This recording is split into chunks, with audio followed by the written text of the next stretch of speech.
দরিদ্র বাড়িয়ে বিদায় দারিদ্রের জাদুকরের। দর্শক, আপনারা ইতিমধ্যে দেখছেন যে ইউনূস সরকার বিদায় নিয়েছে। বাংলাদেশে একটি নতুন সরকার গঠিত হয়েছে। নির্বাচনের মাধ্যমে নির্বাচন বিতর্কিত তর্কিত, নির্বাচন নিয়ে হাজার তর্ক থাকতে পারে। এটিকে যদি আমি খুব সংক্ষেপে বলি যে 2024 সালে একটা সরকার গঠিত হয়েছিল। 7 জানুয়ারি 2024 একটি নির্বাচনের মাধ্যমে সেই সরকারটি একপাক্ষিক ছিল। আওয়ামী লীগ সরকার একা একাই নির্বাচন করেছিল। তবে সেখানে একটু পার্থক্য ছিল, আওয়ামী লীগ কাউকে বলেনি যে তুমি নির্বাচনে এসো না, কিন্তু এবারের নির্বাচনটা পুরোপুরি একপাক্ষিক। এখানে এবার বলা হয়েছে, সরাসরি একদম নিষিদ্ধ করে দেওয়া হয়েছে আওয়ামী লীগকে যে আওয়ামী লীগ তোমাদের নির্বাচনে অংশ নেওয়ার কোনো অধিকার নেই। সেই বিচারে এটা অনেক বেশি একপাক্ষিক নির্বাচন। নির্বাচনটা হয়ে গেল, একটি সরকার গঠিত হলো।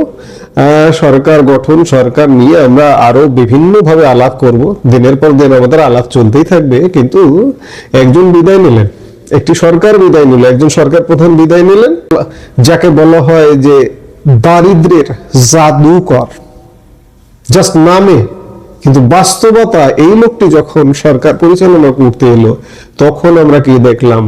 আমাদের বাংলাদেশের ললাটে দারিদ্রের তিলক লাগিয়ে দিয়ে চলে গেলেন। আমরা আজকে সেই আলাপটা একটু করতে চাই। আজ আমরা একটি অত্যন্ত স্পর্শকাতর এবং গুরুত্বপূর্ণ বিষয় নিয়ে আলোচনা করব, যা দেশের প্রতিটি মানুষের পকেটে প্রভাব ফেলছে। সেটি হলো দেশে ঋণের বোঝা। বাংলাদেশ প্রতিদিন বিষয়টি নিয়ে একটি প্রতিবেদন করেছে। আজ 18 ফেব্রুয়ারি 2026 এই বিশেষ প্রতিবেদনে বেশ আমরা দেখছি, কিন্তু তথ্য ধরে ধরে তারা প্রতিবেদনটি করেছে। চাঞ্চল্যকর প্রতিবেদন বলা যায়। প্রতিবেদনটির শিরোনাম দরিদ্র বাড়িয়ে বিদায় দারিদ্রের জাদুকরের। আপনারা জানেন যে আওয়ামী লীগ সরকার পতনের পর 2024 সালের 8ই আগস্ট শান্তিতে নোবেল জয়ী ডক্টর মোহাম্মদ ইউনূস অন্তর্বর্তী সরকারের দায়িত্ব নিয়েছিলেন। তখন সবার প্রত্যাশা ছিল আকাশচুম্বী, কিন্তু 1.5 বছর পর যখন তিনি বিদায় নিচ্ছেন, তখন হিসেবটা কেমন? আওয়ামী লীগ সরকার 17 বছরে যে ঋণ রেখে গিয়েছিল 18 লাখ কোটি টাকা, ডক্টর ইউনূসের 1.5 বছরে তা দাঁড়িয়েছে 23 লাখ কোটি টাকায়। অর্থাৎ মাত্র 18 মাসে 5 লাখ কোটি টাকার নতুন ঋণের বোঝা।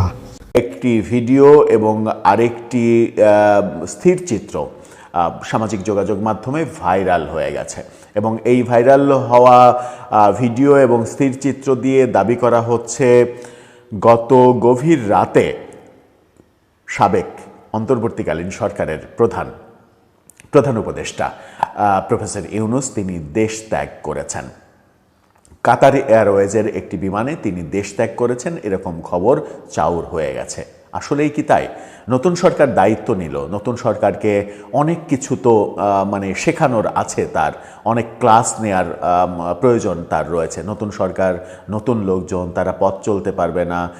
বাংলাদেশটাকে কিভাবে চালাতে হয়, কোন পথে চালাতে হবে, কিভাবে বাংলাদেশে হিংসার রাজনীতি প্রতিষ্ঠিত করতে হবে, কিভাবে মবের রাজত্ব কায়েম করেছিলেন তিনি এবং সেই মবকে অব্যাহতভাবে চালাতে হবে, কিভাবে তার মানে সরকারের সমালোচনা করলে সাংবাদিকদের সন্ত্রাস বিরোধী আইনে জেলে ভরতে হবে, এই মানে পাঠগুলো তো নতুন সরকারকে তার খাতা কলমে দিয়ে যাওয়ার কথা।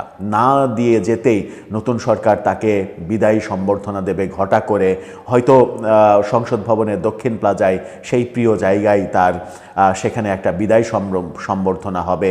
সেখানে অন্তত পক্ষে 1 কোটি লোকের সমাগম হবে, 1 কোটি মানুষ এসে তাকে বিদায় অশ্রুসিক্ত নয়নে বিদায় দেবে। কিন্তু সেই বিদায় দেওয়ার আগেই তিনি কেন চলে যাবেন?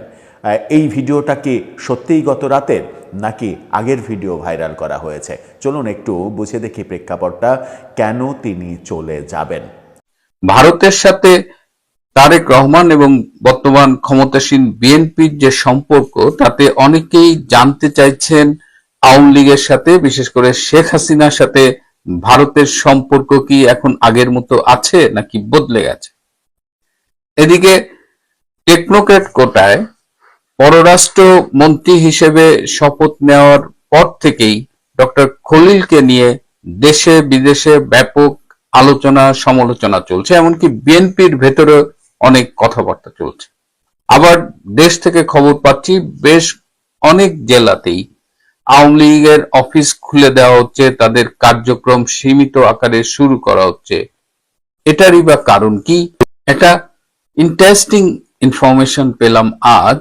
অন্তর্বর্তীকালীন সরকারের প্রধান উপদেষ্টা, যিনি এখন বিদায় নিয়েছেন, ডক্টর ইউনূস শেখ হাসিনাকে প্রচন্ড ভয় পেতেন। কিন্তু কেন ভয় পেতেন, আজকে এসব নিয়ে আলোচনা করব। পুরোটা শুনবার জন্য একদম শেষ পর্যন্ত থাকবার জন্য অনুরোধ করছি। প্রথমেই ভারতের সাথে শেখ হাসিনার সম্পর্ক বর্তমানে কেমন আছে। আমরা অনেকেই জানি না, 1 বছরের বেশি সময় ধরে তারেক রহমানের সাথে লন্ডনে ভারতের একটি অংশের আলোচনা চলছিল এবং ইংল্যান্ডে যিনি ইন্ডিয়ান হাই কমিশনার রয়েছেন তিনি এবং আরো কয়েকজন তারেক রহমানের সাথে একাধিক মিটিং করেছিলেন। পুরো বিষয়টা এতটাই গোপন রাখা হয়েছিল যে এটা আসলে বাইরে লিকই হয়নি। এই আলোচনা চলছিল 1 বছরের বেশি এবং তারই ফলশ্রুতিতে আমরা দেখেছি তারেক রহমান গত 25শে ডিসেম্বর বাংলাদেশে এসেছেন।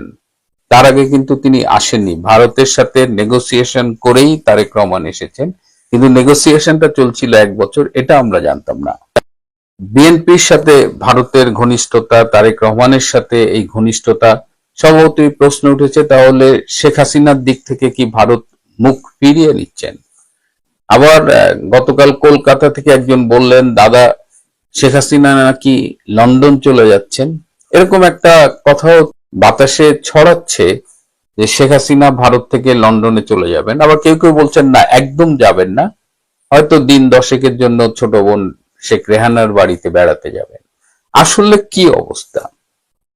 যারা টেনশন করছেন যে আওয়ামী লীগ থেকে ভারত মুখ ফিরিয়ে নিল কিনা, তাদের জন্য একটা গুরুত্বপূর্ণ তথ্য। ভারত সরকার শেখ হাসিনার নিরাপত্তা আগের যে কোনো সময়ের চাইতে বাড়িয়েছে। আপনারা জানেন যে শেখ হাসিনা বাইরে খুব একটা চলাফেরা করতেন না, তিনি তার নির্দিষ্ট জায়গাতেই থাকতেন। সেই জায়গাতেও এখন তিনি অনেকটা মুক্ত। তিনি চাইলে সরকারি বেসরকারি অনুষ্ঠানে যোগ দিতে পারবেন, তিনি চাইলে তার নির্দিষ্ট ডেরার বাইরে ঘুরতে যেতে পারবেন, এমনকি তিনি চাইলে এখন বিদেশেও যেতে পারবেন এবং তিনি বিদেশে যাওয়ার সময় তাকে ভিআইপি প্রোটোকল দেওয়া হবে।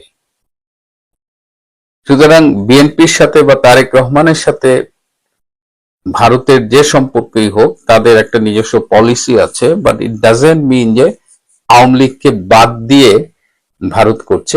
আওয়ামী লীগের সাথে, বিশেষ করে শেখ হাসিনার সাথে ভারতীয় কাউন্টার পার্টের নিয়মিত যোগাযোগ আছে, তাদের আলোচনা হয়, পলিসি লেভেলের বিভিন্ন আলোচনা তারা করে। সুতরাং এটি নিয়ে আপাতত টেনশন করার দরকার নেই। এবার একটু আলাপ করি আমাদের সদ্য যিনি নিয়োগ পেয়েছেন টেকনোক্র্যাট কোটায় পররাষ্ট্র মন্ত্রী হিসেবে, ডক্টর খলিলুর রহমান। তিনি কিন্তু ছাত্র জীবনে বেশ মেধাবী ছিলেন এবং তিনি দীর্ঘদিন আমেরিকায় জাতিসংঘের বিভিন্ন প্রতিষ্ঠানে কাজ করেছেন। এই যে জুলাই আগস্টে রেজিম চেঞ্জ হলো, তখন কিন্তু তার বাংলাদেশে এসে পররাষ্ট্র উপদেষ্টা হবার কথা ছিল, কিন্তু সামহাও মিস্টার তৌহিদ হোসেন পররাষ্ট্র উপদেষ্টা হলে ডক্টর ইউনূস তাকে নিয়ে আসেন এবং বলেন যে আপাতত রোহিঙ্গাদের যে বিষয় ছিল সেখানে হাই রিপ্রেজেন্টেটিভ হিসেবে তিনি যোগ দেন। কিন্তু হাই রিপ্রেজেন্টেটিভ হিসেবে কাজ করতে গিয়ে এবং এই মিয়ানমারের করিডোর এই বিষয়গুলো নিয়ে কাজ করতে গিয়ে তিনি অচিরেই রিয়েলাইজ করেন যে রোহিঙ্গাদের ইস্যুটা এত দ্রুত সলভ হবে না এবং তার যেহেতু পররাষ্ট্র উপদেষ্টা হওয়ার একটা খায়েশ ছিল, তিনি এবং তার কাউন্টার পার্ট ভারতের যে অজিত দোভাল, যিনি ন্যাশনাল সিকিউরিটি অ্যাডভাইজার ভারতের, তো বাংলাদেশেও এই অজিত দোভালের সাথে যোগাযোগ বাড়াবার জন্য তিনি এনএসএ একটি পদ তৈরি করার জন্য অনুরোধ করলেন এবং ডক্টর ইউনূস তাকে বাংলাদেশের জাতীয় নিরাপত্তা উপদেষ্টা করলেন। এবং তাকে বাংলাদেশের জাতীয় নিরাপত্তা উপদেষ্টা করার একটা ছোট্ট সমস্যা হয়ে গেল যে সেনাপ্রধান জেনারেল ওয়াকার খান এটা ভালোভাবে নেননি, যে কারণে ডক্টর খলিলের সাথে জেনারেল ওয়াকার খানের কিন্তু একটা দূরত্ব সবসময় ছিল। এখন ডক্টর খলিল যখন একটি নির্বাচিত সরকারের পররাষ্ট্রমন্ত্রী নিয়োগ পেলেন, তখন সেনা প্রধানের সাথে তার আগামী দিনের সম্পর্কটা কেমন হয় সেটা দেখার একটা বিষয় থাকবে। যাই হোক, সব সময় ডক্টর খলিল চেয়েছেন পররাষ্ট্র উপদেষ্টা হতে বা পররাষ্ট্র মন্ত্রণালয়ের দায়িত্ব নিয়ে কাজ করতে, এবং তিনি এখন বিশ্বাস করেন যে দায়িত্বটা তাকে দেওয়া হয়েছে সেটা তিনি অত্যন্ত সফলতার সাথে পালন করবেন। এবং যারা ডক্টর খলিল সম্পর্কে খোঁজ রাখেন যে তিনি আমেরিকার সাথে খুব ঘনিষ্ঠ এবং একই সাথে তিনি ভারতের সাথেও একটি সুসম্পর্ক বজায় রেখে চলেন। তো দুটো দেশই তাকে বিশ্বাস করে, দুটো দেশের আস্থায় তিনি আছেন এবং দুটো দেশের সমর্থন নিয়েই তিনি পররাষ্ট্র মন্ত্রী হয়েছেন। কিন্তু এর একটা সমস্যা হলো, আমাদের বর্তমানে বাংলাদেশে যে মার্কিন রাষ্ট্রদূত আছে ব্রেন্ট ক্রিস্টেনসন, আবার ডক্টর খলিল, এরা এত বেশি আমেরিকা ঘাড়া যে চীন এটাকে কিভাবে নেবে সেটা কিন্তু আমাদের দেখতে হবে। এবং চীন ডক্টর খলিলের দায়িত্ব পালনের পথে কতটা সহায়তা কিংবা কতটা প্রতিবন্ধকতা তৈরি করে সেটি আমাদের দেখার বিষয়। আরেকটা খুব ইন্টারেস্টিং খবর পেলাম আজকে একজন সদ্য বিদায়ী উপদেষ্টার কাছ থেকে, যে ডক্টর ইউনূস ব্যক্তিগতভাবে শেখ হাসিনাকে ভীষণ ভয় পান এবং এই যে শেখ হাসিনার বিরুদ্ধে মামলা দেওয়া, শেখ হাসিনাকে নানাভাবে হেয় করা, তার বিরুদ্ধে আইসিটিতে মৃত্যুদণ্ড দেওয়া, আওয়ামী লীগের কার্যক্রম এর উপরে নিষেধাজ্ঞা জারি করা, এই সব কিছুর অন্যতম উদ্যোক্তা ছিল ডক্টর ইউনূস। তার সবসময় একটাই ভয়, যদি শেখ হাসিনা কখনো ফিরে আসে তাহলে তাকে যদি ধরতে পারে তাহলে তার খবর আছে। তার আরো টেনশন হলো যে গ্রামীণ ব্যাংকের যে শাখা প্রশাখা ছড়িয়ে আছে সারা দেশ জুড়ে, সেগুলোর নিরাপত্তা নিয়েও তিনি ভীষণ উদ্বিগ্ন। এবং শুধু ডক্টর ইউনূস না, উপদেষ্টা পরিষদের আরো 2-3 জন উপদেষ্টা ছিল যারা শেখ হাসিনাকে জমের মতো ভয় পান এবং কোনোভাবেই শেখ হাসিনাকে ফিরতে দেওয়া হবে না, শেখ হাসিনা ফিরলে তাদের ভবিষ্যৎ কি হবে এটা নিয়ে তারা অনেক ভীত ছিল। এই ভীতির কারণে যেটা হতো যে অন্তর্বর্তীকালীন সরকারের সাথে আওয়ামী লীগের একটা দূরত্ব তৈরি হয়েছিল, তারা সাহস পেত না। তারপরেও যতবার আওয়ামী লীগের সাথে যোগাযোগের একটা চেষ্টা করা হয়েছে, একটা ডিফিকাল্টিস ফেস করেছে যে আওয়ামী লীগের কার সাথে কখন যোগাযোগ করতে হবে, কিংবা আওয়ামী লীগের কাছে কোনো তথ্য চাইলে বা কোনো তথ্য প্রদান করলে সেটার ঠিকমতো উত্তর পাওয়া যেত না। অর্থাৎ আওয়ামী লীগের সাথে কমিউনিকেশনের একটা সমস্যা অন্তর্বর্তীকালীন সরকারের সময় ছিল। এটা আমার কাছে খুব গুরুত্বপূর্ণ মনে হয়েছে যে অন্তর্বর্তীকালীন সরকার তো চলে গেছে, এখন তো একটা সরকার বাংলাদেশে আছে, সেটা আমরা অবৈধ বলি যাই বলি, সেটা একটা বাস্তবতা। তো সেই সরকারের সাথে কোনো পর্যায়ে আওয়ামী লীগের যোগাযোগ হবে কিনা, কারা করবে কি করবে, এই বিষয়গুলো নিয়ে বোধহয় ভাববার সময় এসেছে। আর এই কথা যখন বলছি তখন আমরা সারা বাংলাদেশ থেকে খবর পাচ্ছি যে বিভিন্ন জেলায় বা বিভিন্ন উপজেলায় আওয়ামী লীগের অফিস খুলে দেওয়া হচ্ছে এবং তারা সীমিত আকারে সেখানে কার্যক্রম শুরু করছে। কেন্দ্রীয়ভাবে নির্বাহী আদেশে আওয়ামী লীগের কার্যক্রম নিষিদ্ধ করেছিল এই ইউনূস গং গত বছর।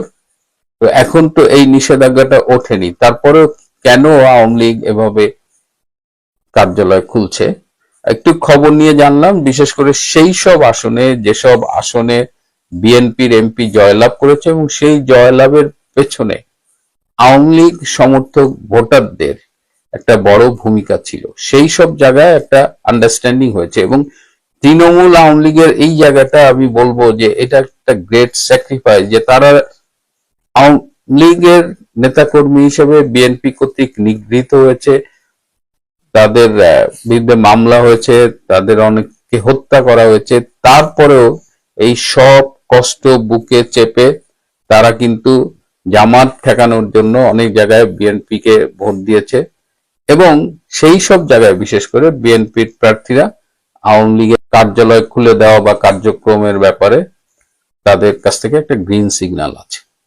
এখন আসলে আওয়ামী লীগের উপরে ডিপেন্ড করছে তাদের যে শীর্ষ নেতৃত্ব আছে তারা কিভাবে কি নেগোসিয়েশনের মাধ্যমে বাংলাদেশে আওয়ামী লীগের কার্যক্রমের উপর যে নিষেধাজ্ঞা সেটা প্রত্যাহার করবে এবং সেখানে কোনো বিদেশি শক্তি সহায়তা লাগবে কিনা এটা নিয়ে বোধহয় কাজ করবার সময় এসেছে। প্রিয় বন্ধুরা, আজ এ পর্যন্তই। ভালো থাকবেন, সুস্থ থাকবেন, তার চেয়েও জরুরি হলো নিরাপদে থাকবেন।